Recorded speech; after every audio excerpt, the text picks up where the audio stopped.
Vamos abrir, meus irmãos, a nossa Bíblia, no profeta Isaías, capítulo 9, versos 6 e 7.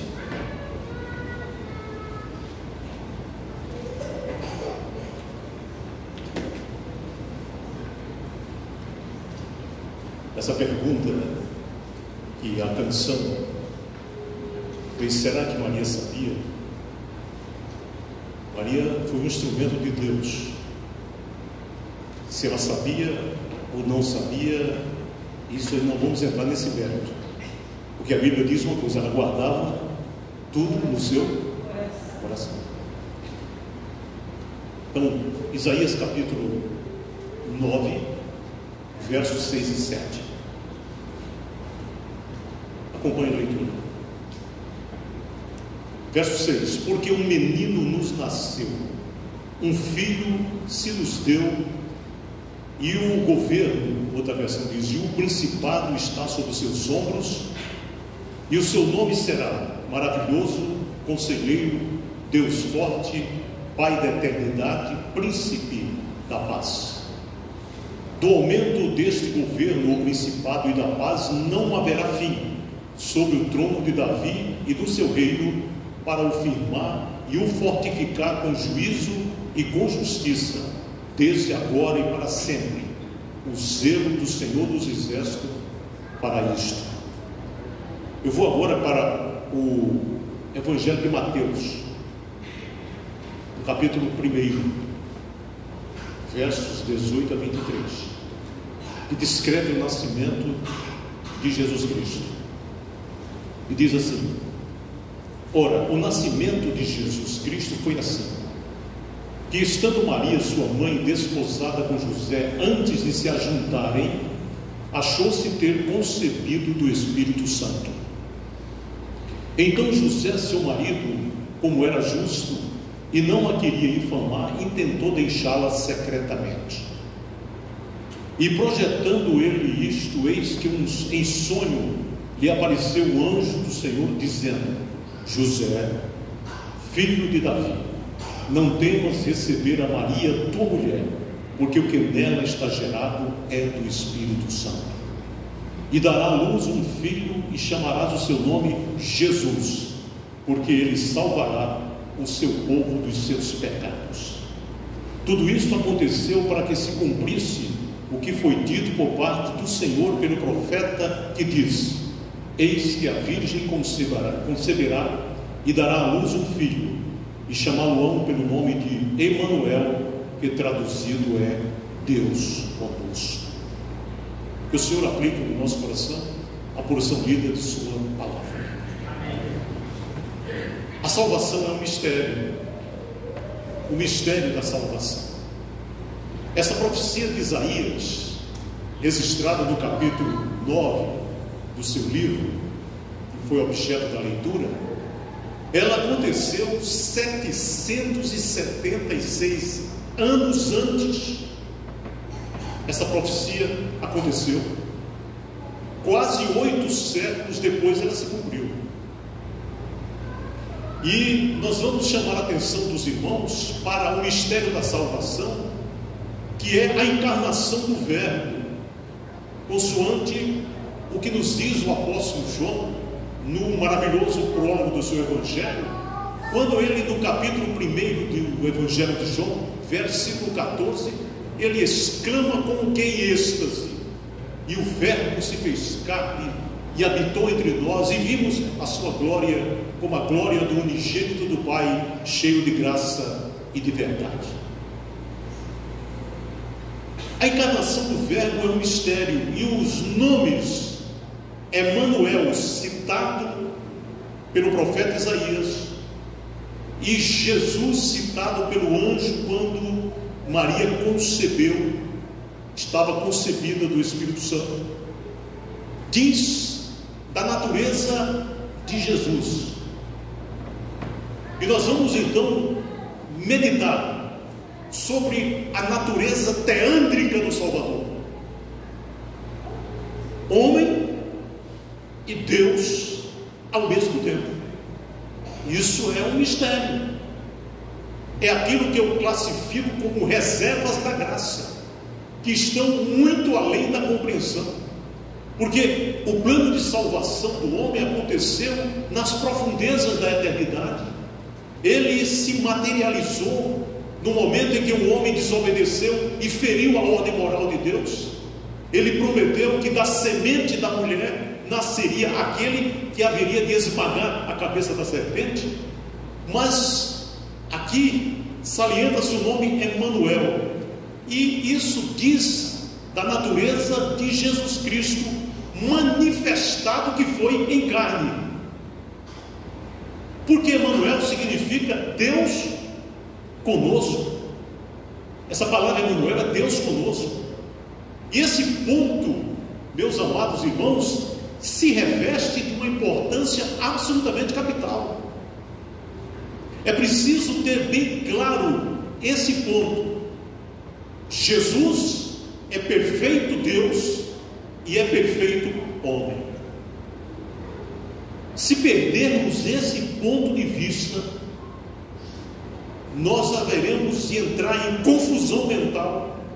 Se perdermos este fundamento de verdade, nós poderemos cair vítimas de terríveis heresias. O nome Emanuel é, pois, se revestindo de todo o mistério que circunda a salvação. Tudo de mistério que existe está nesse nome, Emanuel. E aqui diz que ele seria chamado Emanuel pela profecia de Isaías, que é Deus conosco. Ele assumiu a natureza humana igual a nós. Em todas as coisas ele foi igual a nós, exceto no pecado, como diz a própria Bíblia. Mas embora Jesus estivesse conosco em carne e sangue humanos, ao mesmo tempo ele nunca deixou de ser o verdadeiro Deus. O apóstolo Paulo diz em Colossenses, vamos abrir Colossenses 1, 15 a 20. Colossenses, Epístola aos Colossenses, capítulo 1, versos de 15 a 20. O apóstolo Paulo foi aquele que penetrou nos mais profundos mistérios da ação de Deus. E com relação a Jesus Cristo aqui, ele diz: o qual, Jesus, é a imagem do Deus invisível, o primogênito de toda a criação. Porque nele foram criadas todas as coisas que há nos céus e na terra, visíveis e invisíveis, sejam tronos, sejam dominações, sejam principados, sejam potestades. Tudo foi criado por ele e para ele. E ele é antes de todas as coisas, e todas as coisas subsistem por ele. E ele é o cabeça do corpo da igreja, é o princípio e o primogênito dentre os mortos, para que em tudo tenha preeminência, porque foi do agrado do Pai, olhem bem, que toda a plenitude nele habitasse, e que, havendo por ele feito a paz pelo sangue da sua cruz, por meio dele reconciliasse consigo mesmo todas as coisas, tanto as que estão na terra como as que estão nos céus. Emanuel, Deus conosco. Jesus, nele, no seu corpo, reside toda a plenitude de Deus. E isso nos leva a examinar a natureza humana de Jesus e, num segundo momento, a natureza divina. Quando nós lemos os evangelhos, descobrimos que Jesus era capaz de ficar cansado. O incidente do barco do mar da Galileia, ele entrou no barco e ele estava tão cansado que ele adormeceu. Por isso os discípulos, quando a tempestade surgiu, eles disseram: Senhor, salva-nos, não te dá que morramos? Podes assim dormir, como diz a música? Então ele podia ficar cansado. ele padeceu fome e sede. Exemplo, quando ele chegou no encontro com uma mulher samaritana, ele disse: dá-me de beber. Ele podia sentir sede, ele sentia sede. Os discípulos tinham ido comprar comida, e o encontro com a samaritana aconteceu, e a primeira coisa que ele disse foi: dá-me de beber. Ele podia ficar cansado, ele podia padecer fome, padeceu, ele podia padecer sede, e Jesus podia chorar, e ele chorou quando da morte do seu amigo Lázaro. Mas Jesus chorou quando ele viu Jerusalém, certamente recordando tudo aquilo que ele sentira por Jerusalém, como Deus e como homem, que ele chorou. E como ele chorou, como ele padeceu fome, sede, como ele se cansava, ele era humano. Em tudo isso vemos o homem Jesus e percebemos a natureza humana que ele tomou para si ao nascer da Virgem Maria.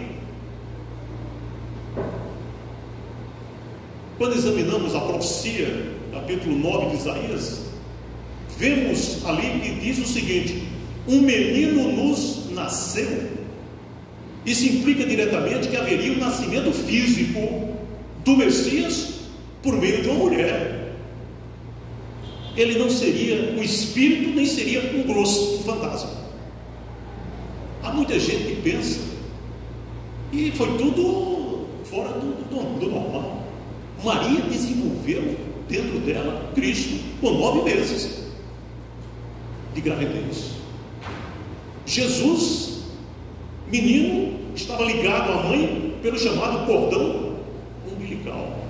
Muita gente pensa que não teve cordão umbilical. Teve cordão umbilical, foi cortado por José, desajeitado José, mas ele cortou o cordão umbilical de Maria.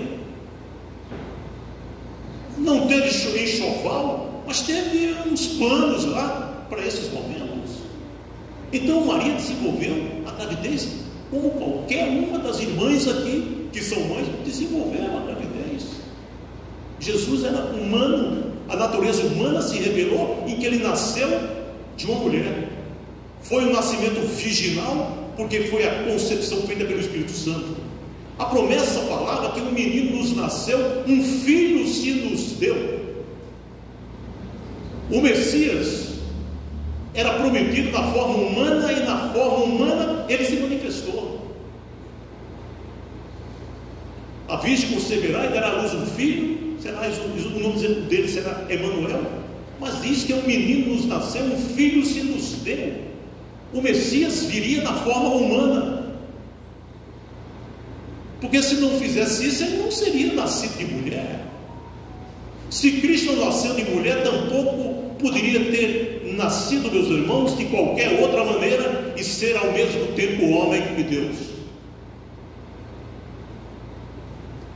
Por isso, o apóstolo Paulo, penetrando nos mistérios da salvação, ele diz em Gálatas capítulo 4, verso 4, o seguinte: mas vindo a plenitude dos tempos, Deus enviou o seu Filho, nascido de quê? De mulher, nascido sob a lei, para resgatar os que estavam debaixo da lei. E aí nós vamos fazer a junção de João capítulo 1, que diz: o verbo se fez carne e habitou entre nós. O que fica patente aqui é que ele tinha natureza humana, sujeito que era às tentações, exceto no pecado. Mas a verdade é que Cristo Jesus já existia antes da encarnação. Cristo não passou a existir depois da manifestação dele em carne. Ele já existia, porque somente aquilo que existe pode ser manifestado e tornado visível. O que não existe jamais poderá ser manifestado antes de ser criado e mantido em oculto até o dia da sua manifestação. Não é o caso de Jesus. A Bíblia diz que ele foi manifestado, ele tomou a forma humana, o verbo se fez carne. Ele sempre foi e sempre será o Filho de Deus. Ele sempre foi e sempre será o próprio Deus, seja na forma de sua primeira vinda, seja na sua forma humana atual. A forma que o Filho se manifestou na eternidade passada, antes da primeira vinda, mudou. A forma mudou, mas o ser não mudou, é o mesmo. A forma humana de Jesus atesta a necessidade de um cordeiro perfeito para expiar o pecado humano, e isso em função dos rituais que a lei impôs do povo judeu. Tudo aquilo era símbolo, que se manifestou humanamente em Cristo, porque Ele foi o Cordeiro de Deus sacrificado em favor da nossa salvação. Deus sempre mostrou nos ritos da lei que era necessário o derramamento de sangue para perdão dos pecados e para a purificação.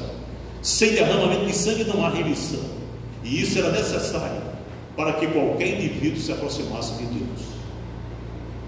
E aí a gente vai para a análise que o apóstolo Paulo faz em Romanos capítulo 3, que não há um justo sequer, não há um justo nenhum sequer. Romanos 3,10.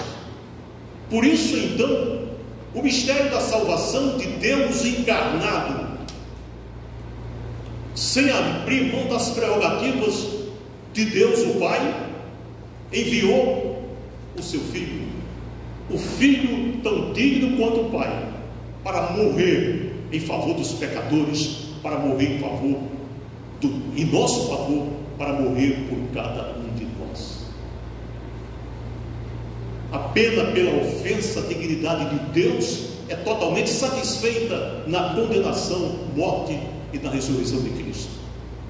E aí então, quando a gente penetra na profecia de Isaías, vai verificar que ele não era apenas um menino nos nasceu, mas ele era filho. Diz aqui, um filho se nos deu. Ele não era só um menino nos nasceu, um filho se nos deu. Ele era filho de Deus, ele era unigênito de Deus, amado de Deus. E mais ainda, esse mistério da salvação se expressa em que Deus não poupou, antes o enviou, e ele morreu pelos nossos pecados. Ele nos assegura a salvação. Com ele nós estamos caminhando para a eternidade. Amém.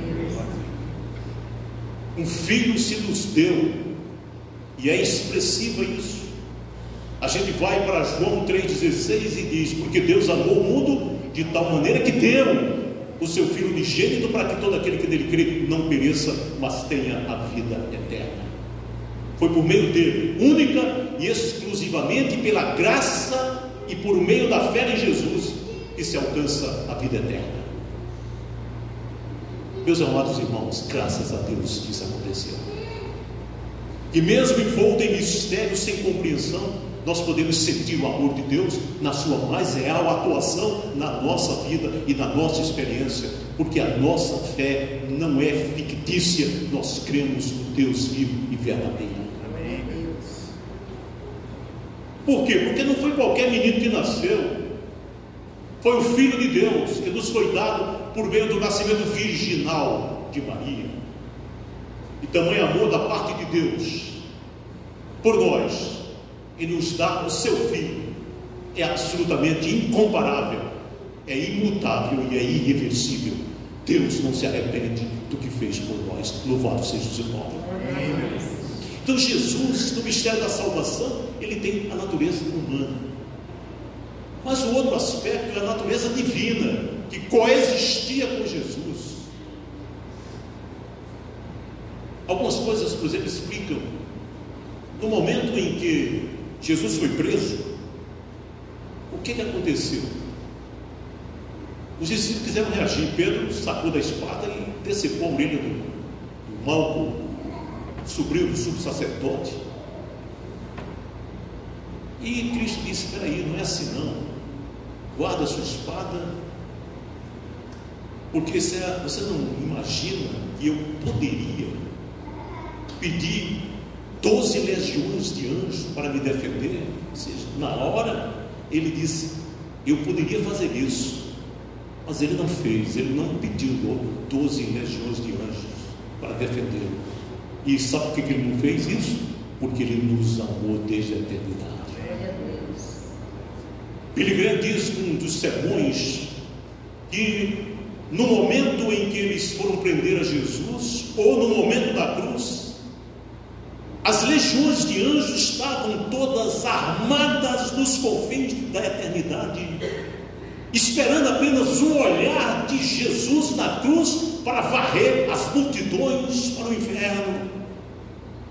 Mas a palavra que Cristo disse na cruz foi diferente: Pai, perdoa-lhes porque eles não sabem o que fazem. Ele estava ali derramando o seu sangue, e graças a Deus que o sangue dele nos purifica de todo pecado. Amém. Natureza divina, exaltando na profecia do capítulo 9 a magnitude do Messias. Natureza divina porque começa falando do nascimento de um menino. Em seguida diz que não é só um menino, é um filho. Mas não um filho qualquer, mas é alguém especial, porque é o único filho de Deus. Por isso a natureza divina. Em seguida, o texto diz que esse filho será rei, e governará, e será poderoso para sustentar o governo. E isso poderá se entender da expressão sobre os ombros. O principado está sobre os seus ombros, dando a entender que o Messias tem poder para sustentar, e tem poder. Sabe por quê? Porque ele diz: todo o poder me foi dado no céu e na terra. Então, a natureza divina de Jesus é uma realidade. O seu governo não será governo de medo, de crueldade, de desonestidade, de injustiça, de aflição, de perseguição, como são os governos deste mundo. Porque para governar, o seu governo será de paz, e será firmado em justiça para sempre. É o que diz a profecia de Isaías. Será um governo eterno, sem fim, e por isso pode ser contemplado, não pode ser contemplado, aliás, por nenhum homem, porque todos os homens morrem sem exceção alguma. Essa característica do reino de Cristo é conclusiva e é eliminatória. Ela é conclusiva no sentido que define o reinado como divino, a sua eternidade, e é eliminatória, pois todos os homens morrem. O reinado finda e é transferido para outro herdeiro. O dele não terá fim. Por isso o Apocalipse diz: os reinos deste mundo virão a ser do Senhor e do seu Cristo, e ele reinará para sempre. Para entender melhor essa doutrina, meus irmãos, sobre as características divinas de Jesus, é importante analisar os aspectos dos nomes que são dados a ele. Todos se relacionam com Deus o Pai. Deus o Filho e Deus o Pai se transfundem. Jesus Cristo está no mesmo patamar de igualdade da divindade de Deus o Pai. E os nomes que o profeta diz aqui é que este menino será filho e rei. E nessa diversidade deste menino, deste rei, ele chama que esse rei será maravilhoso, conselheiro, Deus forte, Pai da eternidade e príncipe da paz. Alguém já disse que é maravilhoso conselheiro ou conselheiro maravilhoso, dá no mesmo. Alguns estudiosos do Novo Testamento, do Velho Testamento inclusive, identificam o nome asseverando que Cristo, Deus o Filho e Jeová são um só. Por quê? Porque eles estavam juntos na criação de todas as coisas. O apóstolo João começa o primeiro capítulo do seu evangelho dizendo: no princípio era o verbo estava com, o verbo era Deus. Todas as coisas foram criadas por ele, e sem ele nada do que foi feito se fez. Nele estava a vida, e a vida era a luz dos homens. Então a criação de todas as coisas aconteceu com o concurso do Filho, do Pai e do Espírito Santo, porque o Espírito de Deus pairava sobre a face das águas. E mais ainda, eles que compõem a Trindade, em conselho decidiram criar o homem. Porque a expressão que se usa lá em Gênesis 1:23 é: façamos o homem à nossa imagem, conforme a nossa semelhança. Domine ele sobre os peixes, as aves do céu, os peixes do mar, todas as coisas. Eles aconselham a Trindade. Além disso, esse título de maravilhoso conselheiro também se aplica no relacionamento entre Cristo e o seu povo, entre os crentes de todas as nações. Então a função de maravilhoso e conselheiro está também ligada à função sacerdotal de Cristo, sendo ele o sumo sacerdote.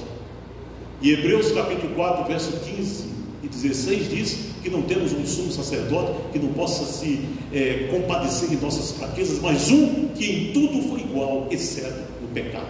Ele conhece as nossas fraquezas e ele intercede diante do Pai, porque ele é o nosso advogado. Conselheiro, Deus forte. Aqui no Velho Testamento a palavra usada Deus forte, aqui no original, é Jeová. Deus forte é Jeová. Então está sendo usado para Cristo, para qualificar o Messias como Deus. É a mesma forma que vários autores no Velho Testamento qualificam Deus Jeová. Vamos abrir no Salmo 5, verso 4. E vamos encontrar a expressão do salmista, e no original hebraico é Jeová. Salmo 5, verso 4 diz assim: Tu, ó Deus, não és Deus que tenha prazer na iniquidade. Essa expressão Deus aqui é Jeová. Salmo 16, verso 1: Guarda-me, ó Deus, porque em ti confio. Esse Deus aqui é Jeová. Salmo 29, verso 3 diz: A voz do Senhor ouve-se sobre as águas, o Deus da glória troveja, o Senhor está sobre as muitas águas. Então, Deus forte, aplicado a Jesus, é Jeová. A palavra aqui é Jeová, Deus Jeová. Então, Deus forte, conselheiro, Deus forte. Mas a outra palavra é Pai da eternidade, porque assim como Deus Jeová, Jesus também é eterno. Não houve um ponto na história em que Cristo foi criado, porque ele já existia desde toda a eternidade. Pai da eternidade. Outra palavra, outro nome, Príncipe da Paz. Se estabeleceria um governo de paz, um governo eterno e de paz eterna. É o governo de Cristo. Na nossa vida, isso já acontece. Por quê? Porque nós temos a paz dele, dada por ele. Não deu-nos a paz como o mundo a dá. Então nós temos a paz, a minha paz vos dou.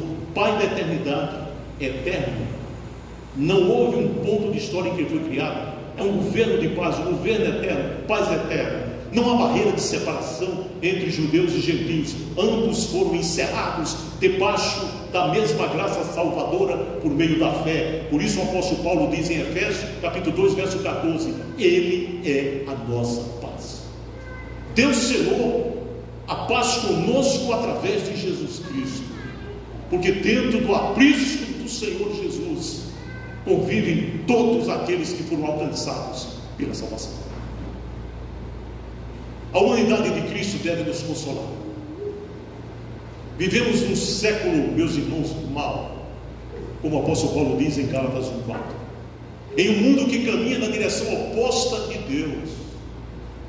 E é fato que muitas vezes nós nos sentimos arrasados diante de uma incapacidade de buscar a Deus e de obedecer a Deus.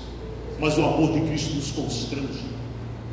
Cristo, sozinho e eternamente, é capaz de sustentar todas as coisas debaixo dos seus ombros, e nenhum daqueles que estão debaixo da sua graça poderão cair. É por isso que o salmista no Salmo 16 diz: O Senhor tenho sempre diante de mim, estando Ele à minha mão direita, nunca vacilarei. Nós nunca vacilaremos, porque Jesus está pronto para nos amparar. passando um mistério da salvação. Talvez não possamos entender essa junção de Cristo homem e Cristo Deus, mas aqui, sobejamente colocado, é uma realidade. E concluindo, nós dizemos uma coisa: Jesus Cristo nasceu para morrer, do mesmo modo que a gente nasce para viver. Ele nasceu para morrer. Tudo isso aqui objetivava o plano de Deus, feito lá na eternidade. Ele nasceu para morrer, como nós nascemos para viver. E ele cumpriu a sua missão, cumpriu o seu ministério. Ele foi sacrificado na cruz do Calvário. Ele foi sepultado. Passou 3 dias no ventre da terra, mas ele ressuscitou. Amém. Ressuscitou e está vivo e vivo para sempre. Amém. Então o Cristo que é Deus, o Cristo que é homem, o Cristo que é homem, que é Deus ao mesmo tempo, está vivo. E esta esperança nós temos que acendê-la sempre no nosso coração e mantê-la. Por isso temos que caminhar com Ele, o Cristo de todos os caminhos, o Cristo de todas as horas, o Cristo de todos os momentos. Como dizia o poeta, o meu Cristo. Qual é o seu Cristo? O poeta diz: meu Cristo é um Cristo vivo, que passa levantando o pó vermelho nas Galileias do meu coração.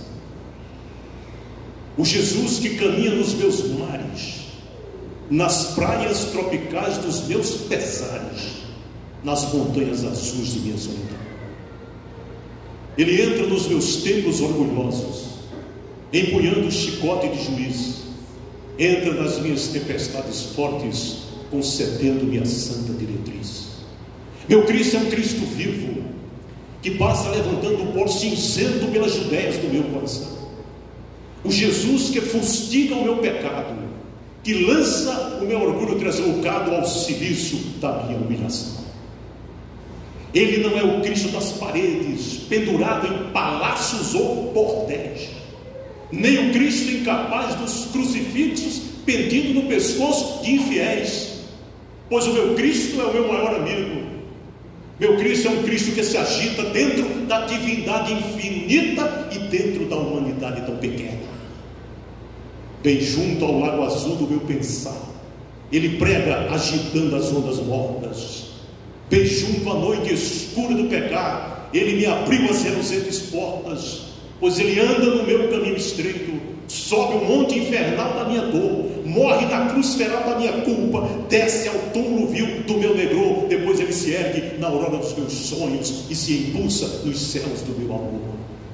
Meu Cristo é um Cristo vivo, que passa levantando o pó imundo nos continentes do meu coração, mas um dia ele passará sorrindo pelo meu céu inteiramente lindo, passará levantando o pó dourado pelo estelar caminho conquistado lá na cruz de infâmias e de glórias. Meu Cristo é um Cristo vivo. Louvado e agradecido seja o Senhor. Vamos cantar, meus irmãos, o hino que é o hino mais conhecido da cristandade, Noite Feliz. Hino 91 do Inário do Culto Cristão. E com o canto deste hino nós impetraremos a bênção apostólica para concluir este culto de Natal da Igreja Batista do Ariquém. Vamos ficar de pé. É o hino mais conhecido da cristandade, é o mais cantado, Noite Feliz, a famosa obra Silent Night em inglês. Pastor, se é um hino tão conhecido, eu quero pedir licença ao pastor. Eu gostaria de chamar os irmãos para nós fazermos um coral, né? Eu estou vendo pessoas aqui de vermelho e pessoas de verde. Hoje é Natal, os irmãos vieram então já para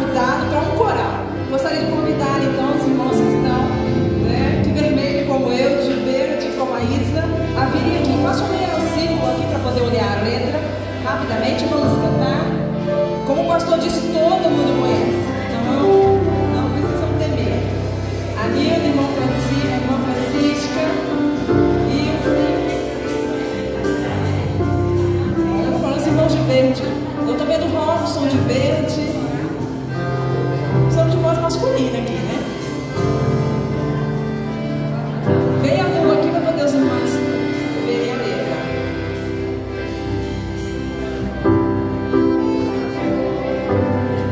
Irmã Francisca, irmã Nilda, a letra aqui, ó, por favor, a letra. Vocês têm que virar para cá. Bandeira para cá. Isso. Vamos lá.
Recebam a bênção apostólica, creem-se, amém. Os irmãos vão orar silenciosamente e depois vamos para os nossos lares. A graça do nosso Senhor e Salvador Jesus Cristo, o amor de Deus, o nosso eterno Pai, o poder, a comunhão e as doces consolações do Espírito Santo repousem sobre vós, irmãos, e convosco permaneçam, desde agora e para todo sempre. Amém.